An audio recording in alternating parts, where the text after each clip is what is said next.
You're listening to the Anxiety Ridden Moms Club, the podcast for moms who love their kids deeply and still feel anxious, exhausted, and overstimulated. Here, we talk about the messy stuff, the thoughts we don't say out loud, the pressure to do it all, and the journey back to ourselves. Progress over perfection, always. Let's go.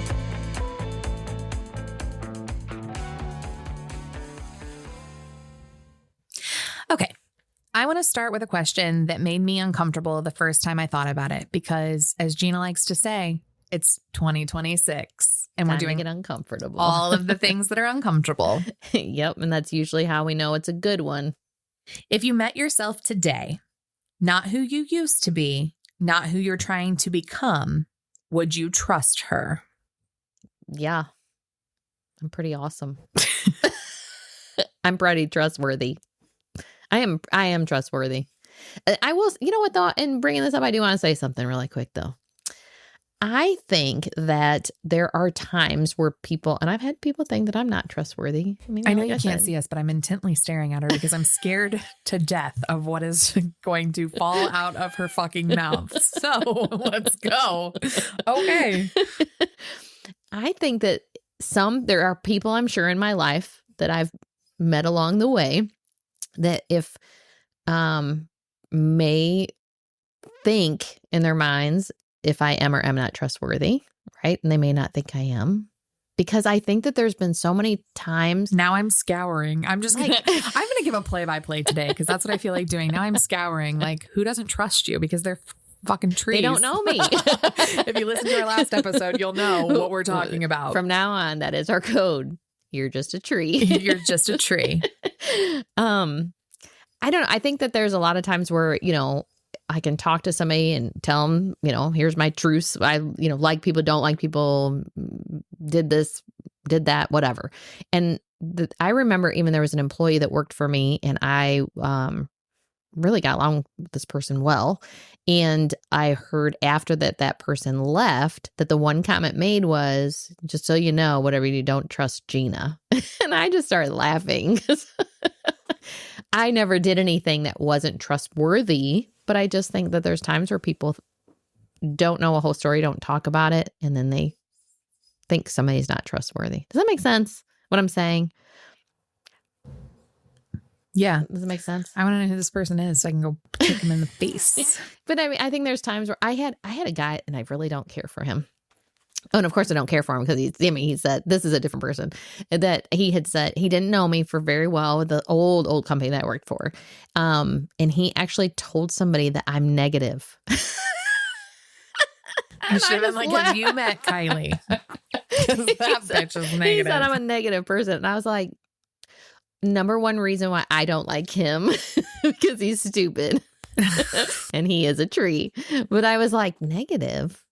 I'm not negative, but I think what he didn't like about me was that if you have meetings, I just say the truth. I'm not a mean, ignorant person. I don't like sit around and like say crazy stuff, but I do tell you, like, even if at work, if you're to tell me this is what we need to do, and if I think it's stupid, I will tell you that I think your idea is dumb, but I will try it. I don't think there's anything wrong with doing that. I don't think that's what he liked about me. So, I mean, like, he didn't want you to be honest. He didn't want me to be honest. I don't think people like honesty.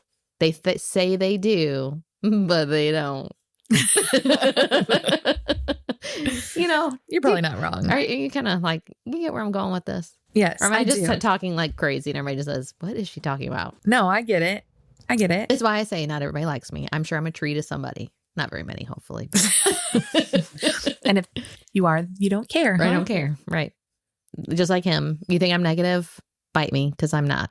But if that's what you believe, it's fine. I don't care. Like, I don't care if somebody says, oh my God, Gina told me this and that. And then all of a sudden I saw this or that. And now I don't know. I'm kind of questioning. Question all you want. If I told you something, it was the truth. Your truth. I don't know.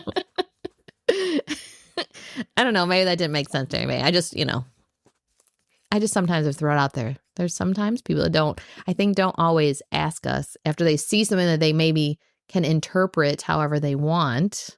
You know what I mean? You assume, which you should never do because you make an ass out of you and me. You should never assume, but sometimes we do, and then sometimes you might think somebody's not trustworthy, or maybe they did something that you're like questioning, and maybe you should talk to them. Or a therapist. Either way. Okay, anyways. Either way. I don't even remember the question. So What you was had the said if you met question? yourself today, would you trust her? Yes, I would. I'm very trustworthy. Go on. So not as a mom or partner, as a woman, with your time, with your boundaries and your decisions, you 1000% trust yourself. Yes. So you're perfect. No, I just think I'm trustworthy. I'm not perfect, and I've done things, but I wouldn't. I mean, if somebody even said, well, I heard you did it, I'll say, I mean, ask me and I'd tell you. I think the thing about it is, have I made mistakes in my life? Yes. Have I probably, especially when I was younger, have I ever done something against who somebody, maybe said something, done something wrong? Yes. I'm not a perfect person. I'm human. Have I ever gossiped about somebody? Yes. Have I ever made fun of somebody? Yes. I mean, growing up, who the hell hasn't? Right. That's called being human. But I think I've learned, I've grown, and I've definitely changed into where I would definitely, I wish there was more of me in this world, you know?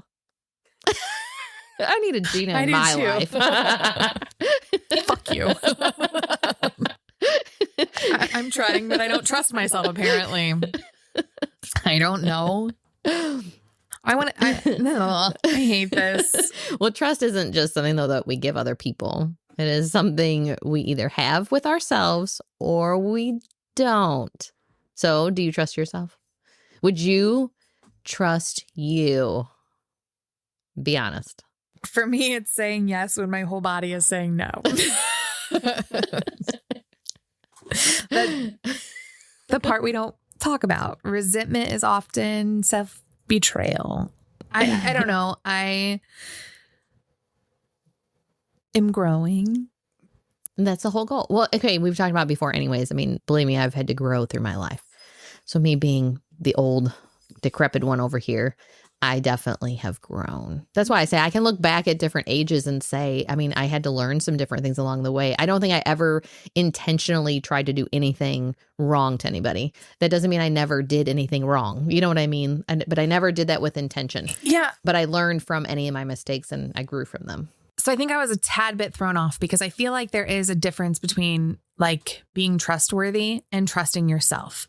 Do I feel like I am trustworthy? Abso-fucking-lutely. Like I have morals. I stand by them. I'm trustworthy. I can keep a secret. I'm a good person. You know, all of those things. So I do feel like I'm trustworthy. Mm-hmm. But do I trust myself? For what? What do you mean? What do you mean, like, trust yourself? What do you trust? Like, do you trust yourself? For what? For my time, my boundaries, my life, where I'm going, you know what I mean? Like, You don't trust yourself for that? I have a lot of question marks and a lot of uncertainty right now. And that makes me feel anxious or lost a little bit. Like I don't, you know, I like to plan and I like to have a plan. And from a very early age, this is how this is not how I saw my life. When I was growing up, I thought that I would be one full of anxiety person. Right? I would be I like really to know where anxiety. I'm going. And I feel right now, I'm like, Unsure. I don't know. I don't know where the podcast leads us. And I don't know where my job's going to ultimately lead me. Okay, but don't you trust that? I guess this is where I come from. So I can say things. I feel like I'm trustworthy. So like if there was like as a friend, coworker, partner, whatever, I find that I'm very trustworthy. As far as like trusting, even though I feel like, do I know 100% what my future looks like? 100%? No, I don't know that you ever 100% would. I think you have goals and ideas. Am I trusting the decisions that I'm making every single day, or the decisions that I'm making every single day bettering my future? Right. That is where you don't trust. I don't trust right now. Yeah, see, I do. You're helping me. I'm growing. I trust that I will always question myself. I will always look inside to see if I'm part of a problem. I'll always check myself, and I'll always rethink if I did something and I feel like, first of all, I also think you have to sometimes try shit to see if it's the right avenue, and you might go, oh, that was wrong. That doesn't mean it was wrong. You know what I mean? Or like not. That's why I trust myself not to do something stupid or make myself like ruin my life or do something horrible or well, yeah, whatever. I don't think I'm going to go commit murder. Some Murder, days. you idiot. I mean, like, fuck, I don't trust myself to not commit murder at this point. I don't know. I'm like a fucking wrecking ball. That's it. See, I don't know. I think that's a bit for me. I guess when I look at it, the thing about trusting, I think is about, do I trust myself to make sound decisions? Yes, because I'm always willing to look back at myself, and if I make mistakes, I trust myself to not make the mistake so full blown that I completely destroy anything. So self-trust erodes quietly. It's not just one big thing. It's a thousand little things where we keep overriding ourselves. So like canceling plans if we need, or over-explaining. That's where I feel like if I make a decision, I have to explain it to everyone, and I want to just be confident in my decisions that I'm making, that I don't have to explain to anyone. I don't have to get feedback from everyone. Like I need to make a decision. I need to stand firm in it and not give a rat's ass what anybody else thinks. Like that's just where I feel, I guess I'm equating it more to confidence. Yeah. See, to me, that's confidence. Yeah. Than self-trust. Self-trust would be, that you have to know, I guess to me, I look like this. There's boundaries for every aspect of your life. I have boundaries when it comes to maybe, my family in general, like my immediate family, kids, grandkids, husband, parents, whatever it is. Friendships, work. I think that those are all, certain things can be, it's hard to sometimes put down a boundary. Okay, so I'm going to ask you this. What do you say yes to that you don't actually mean? Or for you, are there times where you should say no, but you say yes? Okay, I will say, I probably say yes, so that it just seems like if you are dealing with me, it seems like I'm easy. I'm low maintenance. That's even true at work. I'd never want to be the person that the people are saying, oh my God, like they're so high. But you're also exhausted. So sometimes you have to say no. You can't be everything for everybody. No. And that is where sometimes I will say that's probably my biggest downfall if I had anything is more of a boundary, is that I just really want to be the easy button. But see, that's what makes me good in my work, because I'm the easy button. I'm the person that you want to call because I'm going to help you. I will take the extra time with you. I will do more than somebody else will do. So when it comes to competition, you're getting more out of me than you're going to get out of my competition. You know what I mean? Mm-hmm. So like, I want to be that for all day at work. It is hard to not have that same idea going towards my family. And it is what it makes me exhausted. There's no doubt about it. There's times where definitely I crash and burn a little bit or get a little frustrated, or sometimes I feel like I get frustrated because I feel like nobody notices that I do that. You know what I mean? Resentment. Yeah. I think if people like sometimes even just said, are you sure you can do this? Because hello, like you take on a lot. I think if even somebody just said, I would still say, I would just appreciate the acknowledgement. I still would take on too much. That's fine, because that's just who I am. But like, it would help my brain not, I think, become so overloaded, just to acknowledge what I am doing. So you said you're the easy button, but I think we confuse being flexible with being trustworthy. Flexibility is great, but self-abandonment is not. Like being flexible and easy, but not having any boundaries. Like you got to be careful, because you've also got to take care of yourself and protect yourself. Yes. And I will say sometimes I feel like when I protect myself, it makes people think like I'm being, I don't know. And I know it's a me thing. I don't even think this is, I'll be honest with you, it's probably not even true. When I say this, it probably, some other people will be listening to it. My kids will be listening and say, I don't think that. But I can honestly, if I were to say, I really can't do that, or this is too much for me, it's the too much button, that then all of a sudden they'd be like, okay, well, what are you doing? That's too much. Like I'm not doing enough. I always feel like I'm not doing enough. That's a me thing. That's why I say competition is against myself. It's probably my biggest downfall at the same time, because I'm always competing against myself. Can I do more? If my husband will tell you, and my dad does this too. It's kind of funny. So if I walk into a room and the TV's on, I will stand and watch the TV show. I might stand there even for 10, 15 minutes. I will not sit. My dad does the same thing. He'll come in sometimes, just stand there. And so he's brought it up to me. He's like, I think you guys are the only two people I've ever seen that come in and watch TV standing up. And I'm like, because I probably could be doing something. So if I'm sitting there, I literally feel like when people even come in and see me laying on the couch, in my mind, they think I've been laying there all day. When I've probably done 25 other things all day, I finally got time to lay on my couch. But it makes me like feel like you think I've been laying there, even though you say nothing. You didn't say that to me. That's a me thing. So I will stand, watch 10 minutes, because a commercial will probably come on. I could probably go do a couple dishes, or I could go throw some laundry in. Well, I just get up. I could do something. But if I sit, I may not want to get up. Do you see? My mom and I just had this conversation because y'all need to check your Netflix plans, because at some point in time, they took everyone and increased them to the highest plan. So it's like $24.99 a month when like the lowest is $7.99 a month. At some point they did an update, and like my mom and my brother both mentioned it. They were paying $24.99. So they went, hell, I better check my shit. Seriously, I want you to check it. And so what's it giving me? Anything? Is it giving me something? Or it just said, we just wanted your dumb ass to get paid, charged $24.99. Yeah. I mean, it was just automatic, no commercials. Screw you and your no. So I hate them. I do. I will be honest with you. I was just signing up for like Hulu and HBO, and I even told Tom, okay, like for $8 more, okay, we could get rid of the commercials. Do we do it? Or do we not do it? And he's like, I go, but it's $8. As much as it doesn't sound like shit, I'm still like, that's still $8 for no $96. I'm not kidding you. I was watching a show though yesterday with a commercial. I'm like, I freaking want to throw this shit. So it's so funny. So my mom, we switched phone carriers, and through our new carrier, she gets free Netflix. So I canceled her $24.99 plan, and she was signing up for $7.99. And literally within hours, she texts me and she's like, I don't know how I feel about these commercials. And I was like, freaking hate them. I was like, are you kidding me? That's the only good. That's the only way I get. No. So she was funny because she said, and now I want a KFC bowl.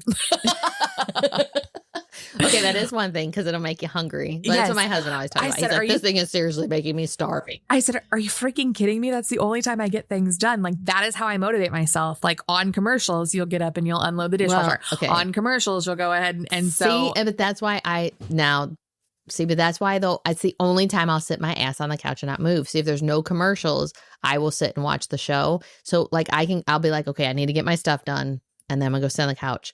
Because if I didn't get it done before I go sit my butt on that couch with no commercial shows that I can sit, I will watch them all the time until I go to bed. So see, I'm going to save the $96 and get commercials because I'm more productive. I need to go back to my standing watching TV. When the commercial comes on, I go to do something.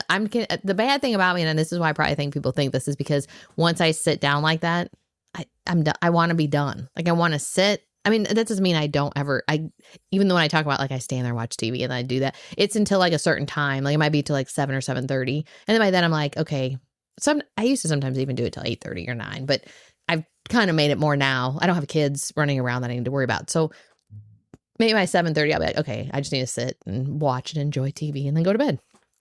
But before that hour, I love TV. I would be more, TV. I love it so much. I would be more apt to then during commercials go get stuff done and not sit, because the moment I sit at that point, I want to be done. I don't want to get back up off that couch unless I have to go to the bathroom. Otherwise, I want to watch my shows. But see, that's just, I guess it depends on what I'm watching too, but I don't. Anyway, so I looked it up and I'm like, well, for $17.99, and I'm like, that's $10 more. It's $120 a year. And she's like, commercials it is. And I was like, yes. It's the truth. When you sit and you think about it, you're like, this is maybe dumb, but I swear to God, we were watching the movie Role Play. Have you seen that? Uh-uh. So it's pretty good. It's not the greatest show ever, but I mean, it's a pretty good show. And it had commercials and it was on Prime. It was killing me. And even I was like, why do we have this many commercials? I swear they put more commercials in than if you watch a show just to aggravate you so you'll pay the money. Oh, 1,000%. It's like, seriously, we just watched the show for 5 minutes and you're back on a commercial. Come on. And then you might go for a while and then they give you a commercial. Then all of a sudden be again like 5-10 minutes and then they do another. I'm like, you're doing this because you want me to pay more money. See, but then I doom scroll probably through commercials and then. Yeah. Or I get up and do something productive. I have to get it is when I usually am like, well, I guess if there's a commercial, I can do something because I can't stand watching them anymore. Okay, so let's pivot for a second. What are you watching on HBO Max, Gina?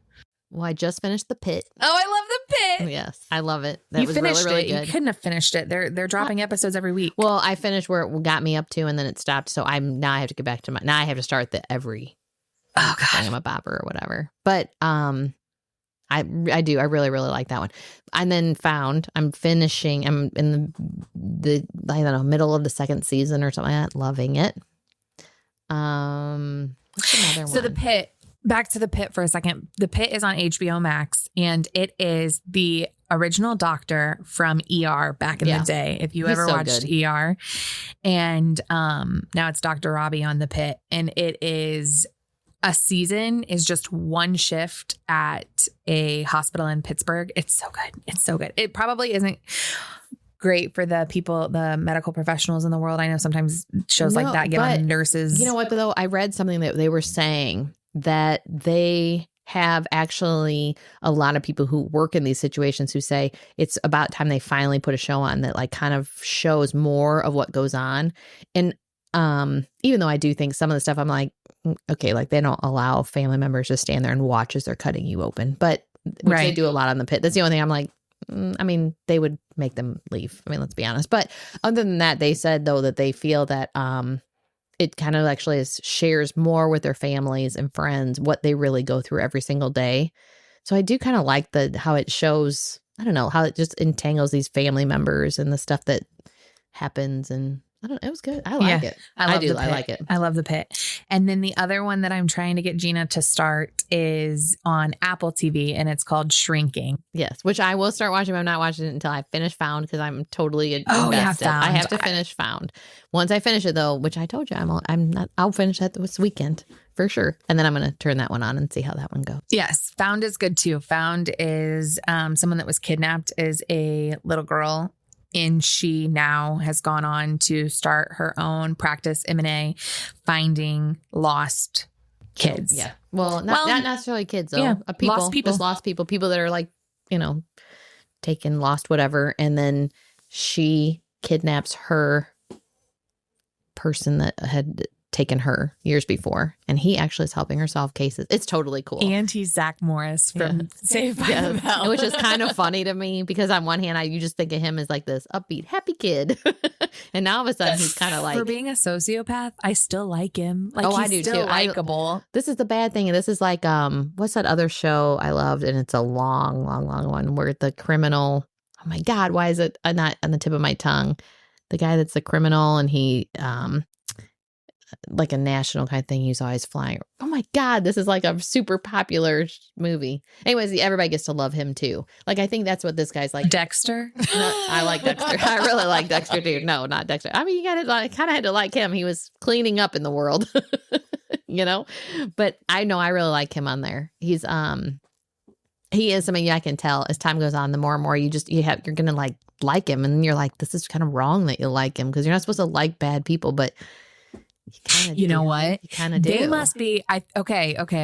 I think these TV producers are onto something because there's also a new series out there called Memory of a Killer. Oh yeah, I want to watch that. And it's Patrick Dempsey, and he's a hitman. But you just I think I text you Patrick Dempsey is hot. Patrick Dempsey murdering people is really fucking hot. It must be something. They're making these villains of these shows be really awesome people. And but I think because I think they do show that they have a human side one way or the other, even if it's distorted. And so you kind of find you almost feel compassionate in a way to the person, which is why I'm liking that show so much. So Memory of a Killer is there are just 2 episodes out total. And so it's a new series and it's dropping weekly, but he is a hitman and he's battling early onset Alzheimer's. So it's the first 2 episodes were awesome. It's not frequent that I will watch something twice, but I will say I have watched Shrinking, a new series just started. So I watched the first episode of series 3, not series. That's not the word I'm looking for. What's the word I'm looking for? Season 3. Episode 1. I watched it and then I started watching the whole thing over again. And then Memory of a Killer. There's only 2 episodes out, but it's just one that you're going to love. So yeah, some shows to check out. Yeah. Okay. Well, that's totally off subject of everything. I said I was going to pivot. Talking. I said I was going to pivot. Pivot back. I don't even know what we're talking about because now I've got Patrick Dempsey on the mind. So we're talking about self-trust. That's what we're talking about. And commercials. And we have to remember, it's about follow through and honoring your no. And, about if you met yourself today, would you believe her when she said, I've got you. I've got you. We're going to figure it out. I've got you. Yeah. We're getting there. Yeah. We're definitely getting there. I think so. I think that, I do think that everyone needs to make sure that they spend some time to reflect if you are trustworthy, if you, and if you also can trust your instincts, I guess you would say. Right? I mean, that's what it's your instincts that sets your boundaries. We're not setting goals. We're running an experiment. Okay. For the next 7 days, we are each committing to one self-trust experiment. Not to be perfect, just to observe. My experiment is saying no without explaining. Yeah, that's a good one. No justification, no essay. Nope. Just a clean nope. And sitting with the discomfort. Right. So mine is keeping one promise to myself every day. Small, like maybe, I don't know. Right now it's too cold to say I'm going to go for a walk. You love to walk. Or stopping work when I said I would, which I will honestly tell you, the company I work for now, I do love that. I don't feel like that's not really an issue so much. I do feel like I have a good, bearing on that. So I have to figure out I don't even know what I would say is my promise I'm going to keep every day. I know what it is. I'm going to make sure that I have something. I can't say daily because I don't know if I have to do this daily yet, but I could at least weekly. I used to, when the kids were young, I used to always have at least a show that was a show only I enjoyed. So I would, for 1 hour, go in my room. Nobody was allowed to come in that room for 1 hour. There you go. It was once a week. And it really was good for me because it was a show I enjoyed. I did find a lot of times I'd have to shut the door completely, sometimes even maybe lock it, and I'd have to say, I am going in here. I am watching this show. So I'm going. My kids are so damn savage. I was going to the bathroom the other day and I don't normally even lock the door, like whatever, but I needed a moment. I needed to go to the bathroom. I locked the door. My kid goes and gets a butter knife to unlock the door and come in. I'm like, what? The door was locked to tell me like the most bizarre, like, I was like, I don't care. I'm going to the bathroom. Leave me alone. There are no boundaries in this house. We've got to set some boundaries, people. Gosh darn. I'm so like. That's why I think we always have to set some sort of time for ourselves. The door was shut. That's kind of an indication. Maybe you need to put a sign on the bathroom door that just is a stop sign. Stop. Oh, Lord. I'm like, or, like what is it in college, where they wrap the tie around the doorknob, meaning don't enter. I'm a little busy. I was going to say, do you know what that actually means? Because I think, But anyway, self-trust isn't built with grand gestures. It's built with consistency. We just have to be consistent and be consistent with ourselves. We want you to choose your own experiment. Here are a few ideas, but you'll know what you need. Saying no without explaining. Not overfunctioning for others. Keeping one promise to yourself daily. Asking for what you need once. Letting something be good enough. Pick one, just one. This will feel uncomfortable. That's how we know it's working. You might feel guilty or selfish, or even maybe a little anxious. Because that's what we do here. Right. But it doesn't mean you're doing it wrong. It means you're doing something new. And self-trust isn't loud, it's quiet, but it changes everything. If you met yourself today and didn't fully trust her, that's okay.